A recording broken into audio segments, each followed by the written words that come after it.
Hey everybody!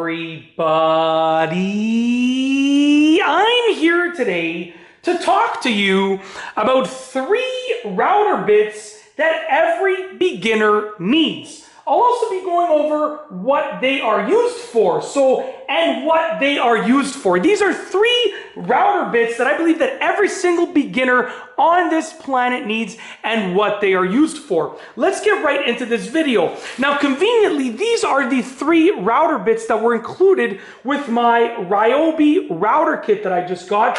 Here's the Ryobi router that it came with, and obviously it came with a carrying case and these 3 bits. And I believe truly that these are 3 bits that every beginner needs. It also came with this wrench, which I will be using to show in a future video, or I'm going to film it next. I don't know when I'll release it. It might be a past video on the channel now at this point, but I'll be showing you how to sort of change the bits within the actual router tool. So anyways, back to this video, and stay tuned for that other one that I just spoke about. But back to this video. These are the 3 bits. The first one is going to be your most basic bit. This is going to be your straight bit, okay? Now, basically, this is just going to create essentially a circular line, because the router is spinning this clockwise at about, this router operates at about 25,000 RPM. So it's spinning this clockwise very fast. So these 2 cutting edges will end up creating a circular motion, a circular chisel essentially.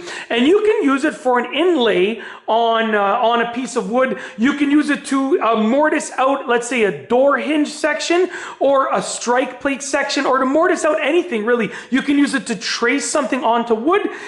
This is basically your most universal router bit. If you only could have 1 bit, I would choose this one, because you can do most things with this, you know, with a little bit of manipulation and stuff, but you can do most things with this. Okay, so that's your first one. Okay, now your second one is going to be your Roman Ogi, and I'm not sure if it's called Roman Ogi or Roman Ogi. I'm not sure, but I'm gonna find it. It is this one right here. So when it's in the router, it's going this way. So you're looking at it like this, right? And when I turn it to the side, I want to show you this profile. This is the profile that you're getting. So you can see it essentially has like a double sort of roundish type of design over here. So it's sort of similar to a round over edge, but it's like a double round over. It has like a double type of design. This is really good for if you want to create a nice fancy edge along the outside of a piece of wood. So you can run this along the outside of a piece of wood, hence this little bearing here. It's meant to go along the outside, or the inside in theory, right? But around a perimeter, the inside perimeter or the outside perimeter. And if that makes sense, I mean, it's designed to go along the outside of a piece of wood. This is designed to go mostly along like an inlay type of idea, right? And this is your Roman Ogi, like I said. Not sure if I'm pronouncing that right, but it gives you this nice profile right here. Fantastic for like a super fancy cutting board, something like that, okay? And lastly, your third one is going to be your round over bit, which the round over bit, when I give you the side profile here, you can see it just gives you like a round over. So this is going to take an edge that is, let's say, a 90-degree angle, and it's going to round it to this profile right here. It's going to round it over. So it'll give it a nice round edge, similar to like a 2x4 has some of the edges on a 2x4 will be rounded over. That's basically what it's going to be doing. Basically, you're giving the edge a round over instead of being a 90-degree angle.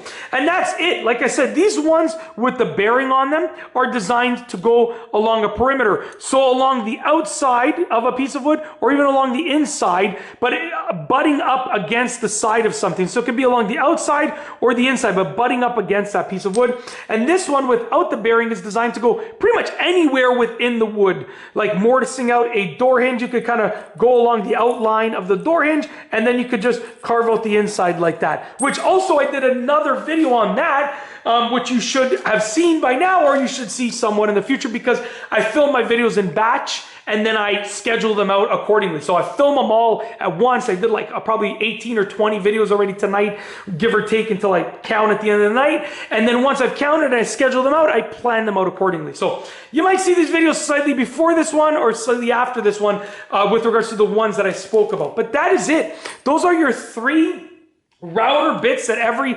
beginner, do-it-yourselfer, or professional woodworker needs. Now, I say beginner because, you know, you can be a beginner do-it-yourselfer, or you can be a beginner woodworker, or you can be a pro, and you're still gonna need these. So anyways, I don't know if that makes sense, but if you like this video, please be sure to give it a thumbs up. Let me know what you think down below as a comment.